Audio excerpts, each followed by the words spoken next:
Добро вечер. Овој документ на 35 страни е главната тема во домашната јавност денеска и вчера. Станува збор за одлуката на Европскиот суд за човекови права во Страсбур, со која 6 апликации на осумни на осудени и обвинети во случај на поранешното СЈО, меѓу кои екс-премиерот Груевски, екс-министрите Јанкуловска и Јанакиевски, екс-директорот на УБК Мијалков, се прогласуваат за преуранети и недопуштени или недозволени. Поедноставено, тие бара од Страсбур да каже дека еднаш дадено помилување, какво што добија од председателот Георги Иванов во 2016 година, не можело да биде повлечено. А судот им одговори дека прво требало да ги исцрпат сите правни средства или лекови дома. За власт ова е триумф на правото, правдата и на незините аргументи, додека адвокатот на жалителите во Страсбур зборува за чудна и невообичаена одлука на судот, проткаена со политичка нишка. Како ја чита одлуката, вечерва ќе ја прашаме Мирјана Лазарова-Трајковска, поранешна судика од земјава во судот во Страсбур и актуелна судика во Врховниот суд на Република Северна Македонија. Мирјана Лазарова-Трајковска, добро вечер, добре дојдовте. Реков судика во Врховниот суд, поранешна судика во Европскиот суд за човекови права во Страсбур. Господјо Лазарова-Трајковска, едно од прашањата што се поставуваат е зошто на судот во Страсбур му треба повеќе од 5 години од поднесувањето на првата апликација да каже дека тие апликации се недозволени, недопуштени, односно преуранети. Зошто порано не одговорил? Ваков предмет, како овој за кој вие рековте, одлуката е напишана на 35 страни. Во моментот кога доаѓа пред Европскиот суд за човековите права, во регистарот сигнализира дека е комплексен, сложен и дека треба да му се пристапи со должно внимание.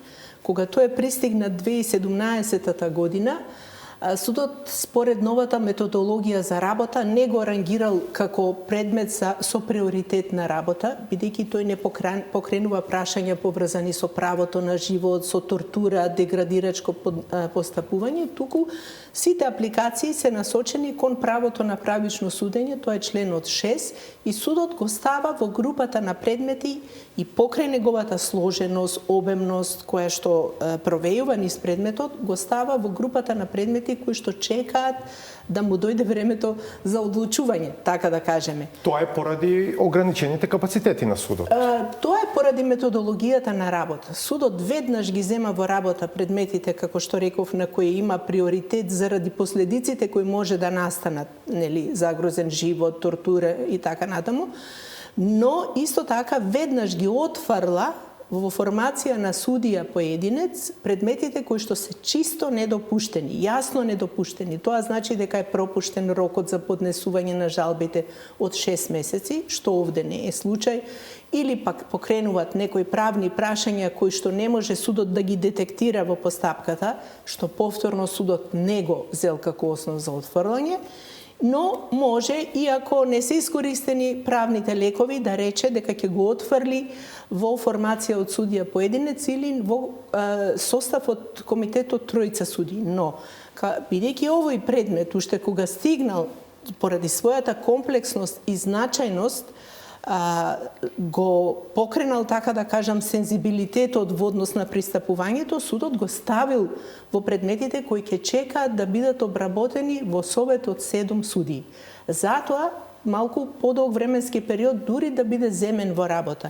Тој е земен во работа, можеме да кажеме дека почнало по него да се постапува 2020 година, како што се гледа од одлуката, кога се комуницирани прашања до државата.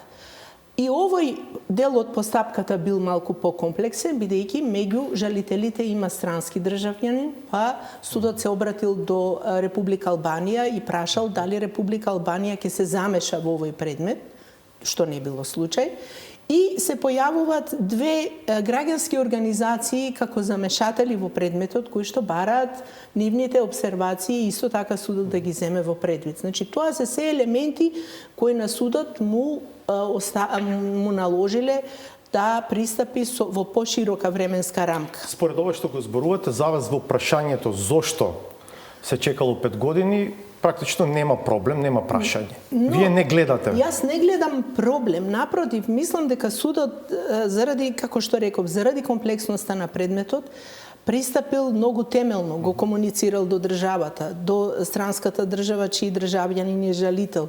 Граѓанските организации се појавиле со своји обсервации и тие ги доставил. Независно што на крај завршува со одлука за недозволеност, односно недопуштеност, а не со мериторна одлука за помилувањето. Ќе дојдеме и до тој сегмент. Зошто судот сепак се решил да оди со одлука, а не едноставно не го отфрлил овој предмет уште на почетокот?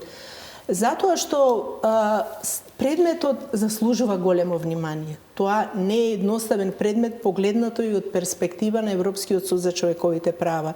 Често пати во расправите пред јавноста се повикува правници, дел од луѓето од академската средина на неколку предмети кои веќе се завршени пред судот во Страсбург, но ова е многу покомплексен предмет од било кој тие предмети и затоа судот му посветил толкаво внимание и затоа една одлука на 35 страни. Тоа е едната работа. Другата, не е ова невообичаено постапување на судот со одлука да отфрли предмет.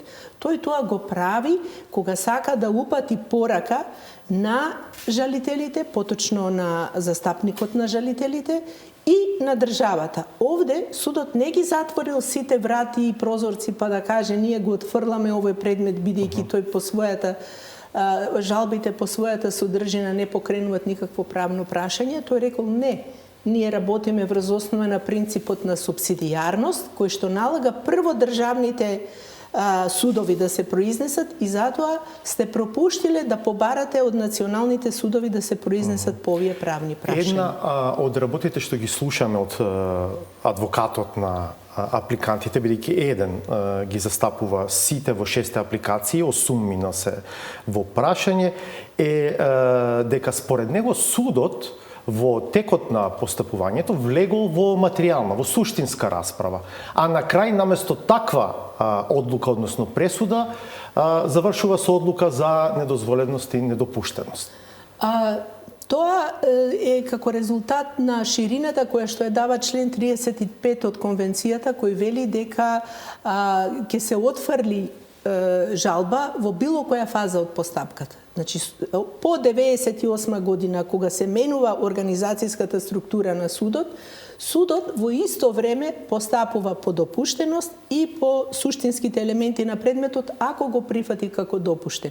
До 98 година, кога постоела Комисијата за човекови права, таа се фокусирала само на допуштеноста и откако ќе го прифатела како допуштен предметот, го праќала на судот.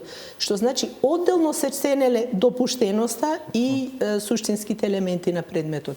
Сега, ова е пристап на работа кој што ќе го најдете во многу пресуди на судот. Судот едновремено да одлучи за допуштеноста и за суштинските елементи. На вистина комуницираните прашања до кои ги гледате на веб страната на судот до државата поставуваат основ да размислите дека судот веќе влегол во некаква суштинска анализа. Меѓутоа, дел од прашањата му биле потребни на судот очигледно и да ја изгради фактографијата, по она што можев да го видам, а и она што го гледам овде во одлуката, судот посветил големо внимание на сите околности кои што му претходеле на помилувањето, на самото помилување, ги изанализирал сите одлуки, таа дури влегол и во анализа на пристапот во државата апропо помилувањата од 2003 година па наваму. Значи, зошто имал таков пристап судот, ако веќе на крај завршил со одлука која што е поврзана со процедура? Да. Недозволени, преуранети. Како што реков, заради влијанието,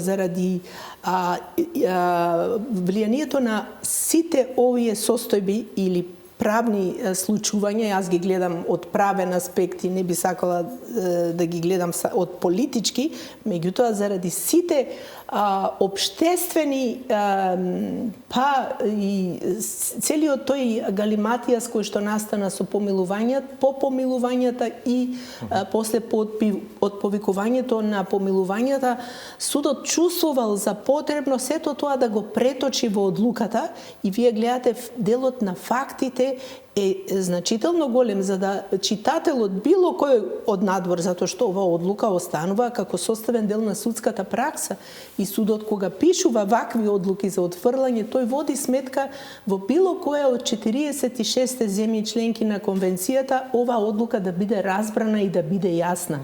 Затоа почнува со извештајот на Прибе, па продолжува понатаму со случувањата кои претходеа на помилувањето, и тоа е со филигранска прецизност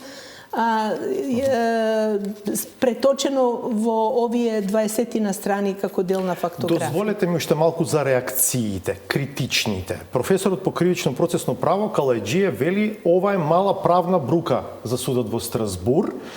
При тоа да се обидам да го сумирам тоа што тој како некаква основна своја теза го изнесува јавно е дека смета оти судот требало мериторно да пресуди, да ја следи својата доктрина воспоставена во случајот, како вели тој Лекса против Словачка, дека еднаш дадено помилување не може да биде повлечено, а не да воведува нова, како што вели тој, полудоктрина со која полага верба во македонскиот судски систем дека може да ја примени Европската конвенција за човекови права. Што мислите вие за ова? Па јас знам дека професорот Калајџиев е почитувач на судот, меѓутоа не можеме да зборуваме со таков пристап. Судот водел сметка за многу аспекти. Тој не стигнал до тука за да го примени, да ја примени судската пракса на која професорот се повикува, затоа што процедурата е заснована на чекори во постапувањето. Судот тргнал прво дали е благовремена, дали се благовремени жалбите, и рекол благовремени се. Дали има основаност? А очигледно со прашањата кои што се испратени до учесниците во постапката, тој прифатил дека има основа да се расправа.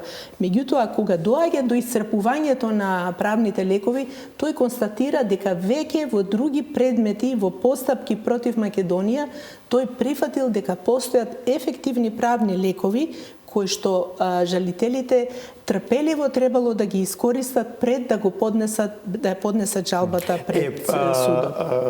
Господи Лазарова Трајковска, што во практична смисла би значило исцрпување на сите домашни правни средства или лекови, на што се упатени апликантите со оваа вчерашна одлука на судот во Страсбур? На што се мисли конкретно? Да, значи јас мислам дека навистина добросрочен текст во делот на образлагањето на причините за наоѓање дека ова одлука се базира на неисцрпувањето на домашните правни лекови е прифатен или така е пристапено во оваа одлука. Зошто е тоа така? Затоа што судот, повикувајќи се на предметот Мамудовски против Република Македонија од 2009 година, кога повторно преку одлука ја отфрлил жалбата на господинот Мамудовски како недопуштена поради неисцрпување на домашните правни лекови, го поучил дека како ефективен правен лек во кривичните предмети и постапки е вонредното преиспитување на правосилните пресуди. Со таа одлука судот упатил порака кон бранителите во државата, кон судовите, дека тоа е правен лек кој што е важен да биде исцрпен пред да се покрене постапка пред судот. За публиката да објасниме. Кога еден предмет поминува низ сите инстанции во националниот судски систем на земјава, прво се носи пресуда во прв степен во основен суд. Понатаму тој оди по жалби во апелација. Кога апелација ќе донесе пресуда, таа станува правосилна и треба да се изврши. Но тука не запираат можностите за понатамошно жалење. Едниот инструмент за кој што зборувате е вонредно преиспитување на правосилна пресуда, а тоа е механизам кој што е во рацете на Врховниот суд. Така е. Значи, овој вонреден правен лек од веќе востановената судска пракса на судот, и судот се повикува на овие предмети на крајот во пресудата, и тој вели како што овој суд одлучи во Мамудовски против Република Македонија уште 2009 година, судот овој вонреден правен лек го прифаќа како ефективен правен лек, затоа што тоа е последниот правен лек на обвинетиот. Значи, тоа е неговата последна можност каде што тој има право во рок од 30 дена од приемот на последната пресуда со која станала правосилна осудителната пресуда, да поднесе барање пред Врховниот суд. Тоа е неговата последна можност пред редовното судство тој да покрене постапка. Следниот вонреден правен лек на кој што алудира судот во Страсбург во оваа постапка, меѓутоа за кој не вели дека е ефективен правен лек, туку го спомнува како правна процедура, и во одлуката на Мамудовски кажува зошто е тоа така, е барањето за заштита на законитоста, кое што го покренува јавниот обвинител. За овој правен лек, судот во повеќе одлуки за недопуштеност се произнел дека овој правен лек не може да го смета за ефективен, иако тој може да предизвика одредени последици по постапката, затоа што е во рацете на јавниот обвинител како дискреционо право. А овде, секој оној кој што е осуден со правосилна пресуда, со казна затвор ефективна над 1 година, има можност во рок од 30 дена да посегне по овој правен лек. И сега да поедноставиме. Тоа што судот во својата одлука вчера им го порачува на апликантите, на жалителите, на тие осумни на кои што се жалеле до судот е дека треба да чекаат прво правосилни пресуди од апелација во конкретните предмети, потоа да го запазат рокот од 30 дена, да покренат барање за вонредно преиспитување на правосилните пресуди пред Врховниот суд и дури откако Врховниот суд ќе се произнесе и евентуално ќе сметаат дека нивните права не се испочитувани, тогаш да му се обратат повторно на судот во Страсбург. Дали е ова точно? Тоа е така. И значи не е така кажам, не е затворена портата во Страсбург, туку оставен е простор да се искористат националните правни лекови. Ако ја читате внимателно одлуката, ќе видите дека судот пристапува со големо ниво на уважување на работата на националните судови и тој дури на крајот на одлуката се повикува на тежината и капацитетите на Врховниот суд. Сега јас не ги користам истите зборови, меѓутоа самиот факт во одлуките каде што ги отфрлал жалбите како недопуштени заради неискористување на овој вонреден правен лек, кој што го прифатил како ефективен, зборува за тоа дека за судот е важен пристапот на највисокиот суд. Тоа би значило во конкретни предмети, да речеме Тенк, за кој што Гордан Јанкуловска е во затвор и за кој што веќе има правосилна пресуда, тој не е дел од овие предмети за кои што Иванов имал дадено помилување, барем така мислам дека е. Транспортер, да речеме, во кој што еден од осудените, бившиот градоначалник од Битола, Владимир Талески, тој заврши со правосилна пресуда пред апелацијскиот суд некаде пред крајот на минатата година. Сега треба да се видат точно роковите, кога е примена пресудата и дали рокот од 30 дена е веќе истечен и дали во тој рок е веќе поднесено барање за вонредно преиспитување на правосилната пресуда. Ако е тоа направено, Врховниот суд ќе треба да се произнесе, така? Да. Повикот од судот е до Врховниот суд: пробајте, применете директно Европската конвенција за човекови права. И дури откако Врховниот суд ќе се произнесе, тогаш апликантите ќе имаат права, ако се незадоволни, да се обратат повторно до Страсбург. Кога се повикува на директна примена на конвенцијата, судот во Страсбург мисли на сите инстанции во судската власт да ја почитуваат и применуваат конвенцијата. Тоа не значи судот да се повика во диспозитивот на одлуката врз основа на член 6 или 5 и така натаму, туку користејќи ја судската пракса и предметите во однос на Република Македонија, судот да извлече заклучок што од тоа е применливо во конкретните предмети. За што се работи? И во прв степен, и на апелација, и во Врховниот суд. Значи, за нас извор на право е праксата на Европскиот суд за човековите права, бидејќи ние сме дел од монистичкиот систем, ние сме ја прифатиле конвенцијата, сме ја ратификувале и во тој момент таа станала составен дел на нашето право. Таа не е над уставот, ама таа е меѓу уставот и законите. И онаму каде што конвенцијата нуди одговори кои што законот не ги нуди, судијата може да се повика на судската пракса на судот во Страсбург.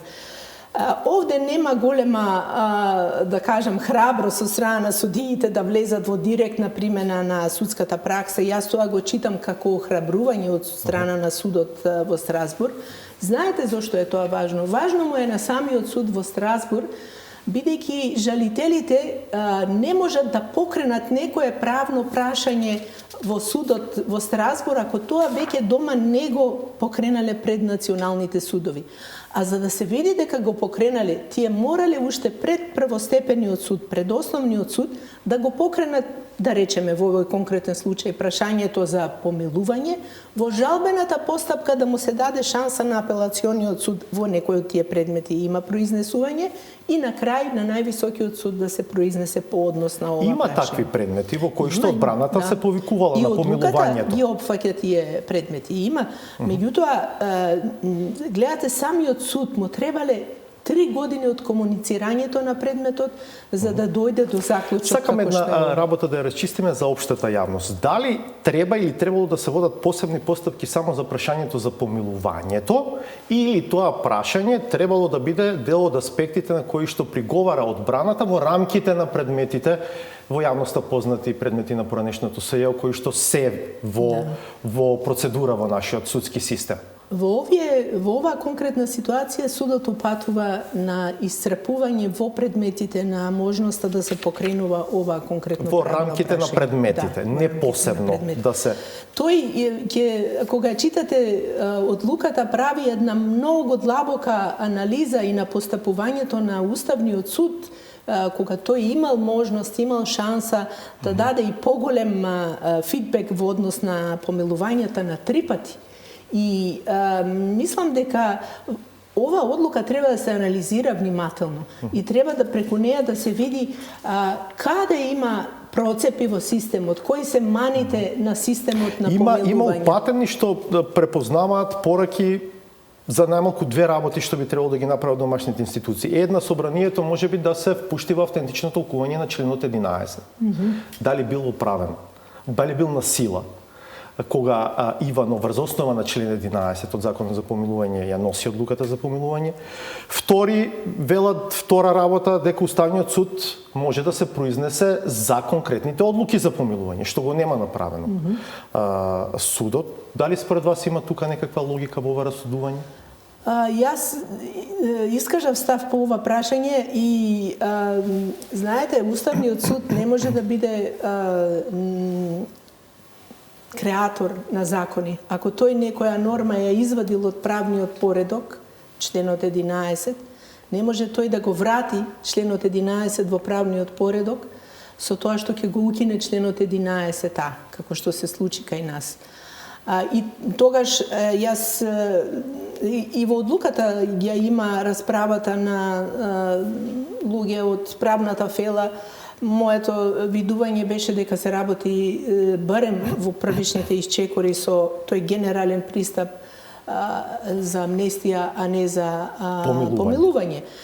Но бидејќи сега жалителите одат на помилување и затоа што дополнително следеа поединечни одлуки од страна на председателот, па беа повлечени тие одлуки, судот прифатил да расправа за помилување и сега ние сме на територијата на применливоста или неприменливоста на помилувањето.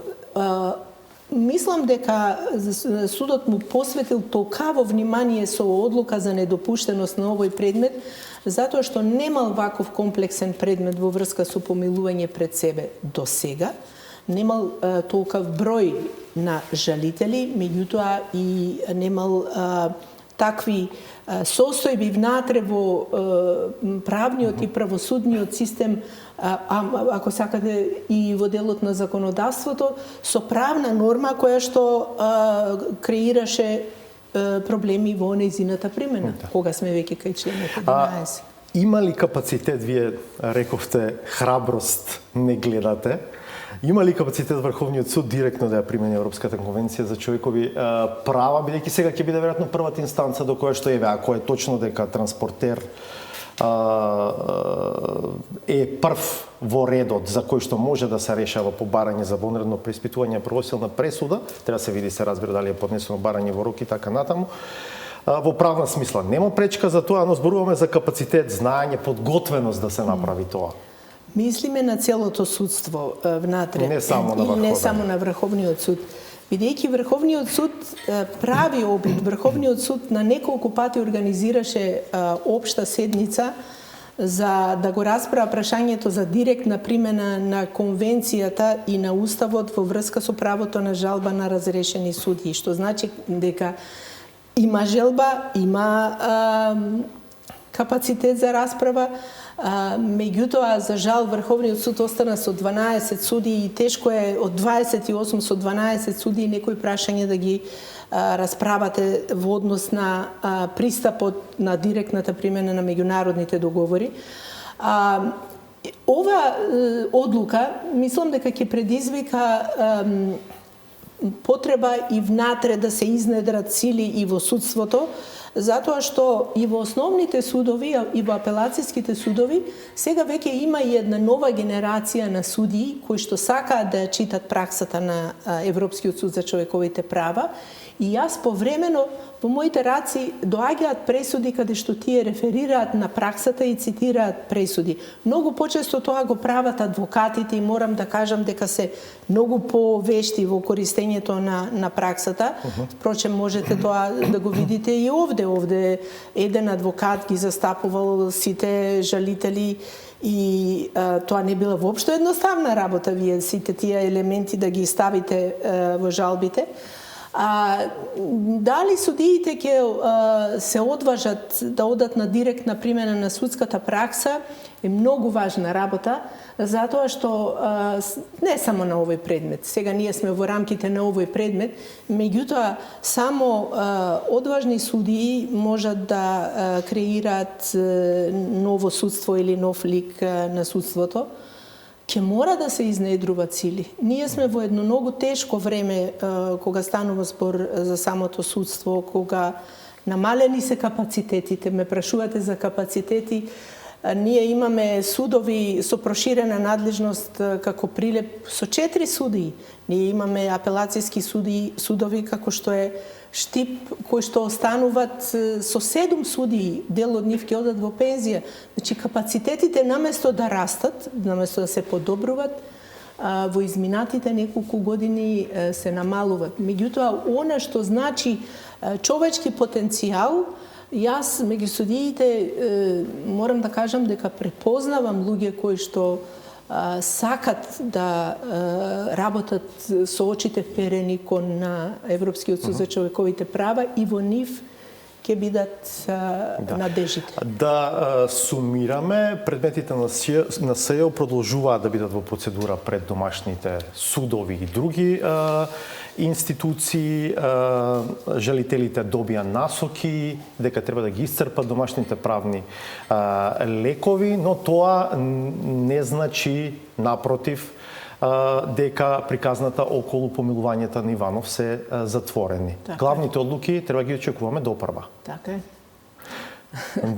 На националното судство полага и Европскиот суд за човековите права, на пристапот на националното судство. Добро, ќе биде интересно да видим. Еве, прво, може би Врховниот суд како ќе се произнесе ако за транспортер дојде такво барање за вонредно преиспитување на правосудна пресуда. Меѓу судиите што ќе решават може да бидете и вие. Ќе видиме како ќе се одвиваат работите пред апелацијскиот, пред Врховниот. Да, благодарам што бевте дел од 360 степени. Се надам дека фрливме нова светлина на ова што е главна тема вчера и денеска во нашата јавност. Благодарам на поканата. Останете на Алсат, по паузата е саботажата.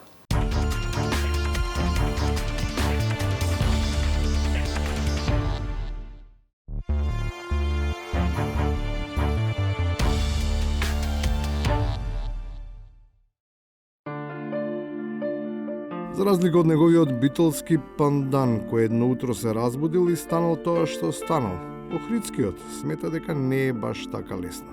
Постапката е макотрпна и затоа е потребно да помине доволно време од доаѓањето на светот. Тоа е процес, тоа никој не се родил и е македонски болгар.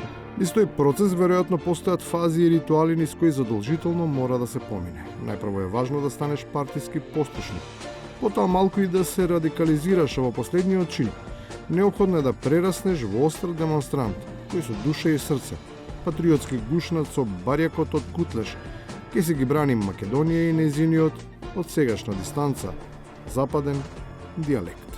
За оваа татковина си мет пролеано многу капки крв и нема да ги заборавиме. Ова е унитарна Македонија. За оваа татковина си има пролеано многу крв, нема да дадеме да се учи друг јазик, бидејќи земја без јазик не е земја.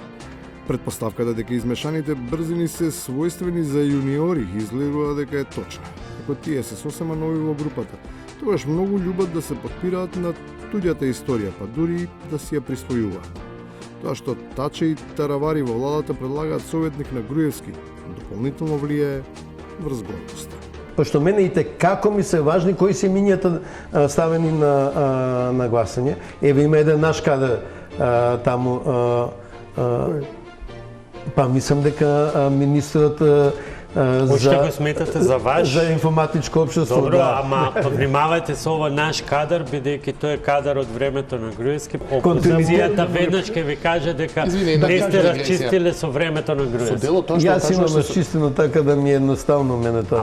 За разлика од дојденците, староседелците никако да се изборат за своето место под сонцето. Иако Божем не сакаа веќе да се печат, па решија да го напуштат јадото. Сепак, на мала врата, се обидуваат да се втурнат небрежно препорачувајќи кој заслужува нов почеток. Политиката е премногу сериозна работа за да им се препушти на аматери. Значи, ако ти треба доктор, кај кого одиш? Одиш кај некој што е 20-30 години доктор кој што има прегледано 10.000 луѓе. Ако ти треба сервис за автомобил, одиш кај човек кој што прегледал 10.000 возила и кој што го знае цел град и така натаму. А кога треба да се води државата, тоа ќе ја пуштиме на некој падобранец кој што дошол, кој што не го знаеме. Километражата е исклучително важна во политиката, а на топ позиција кога си пратеник од натрешноста и имаш стан во Скопје.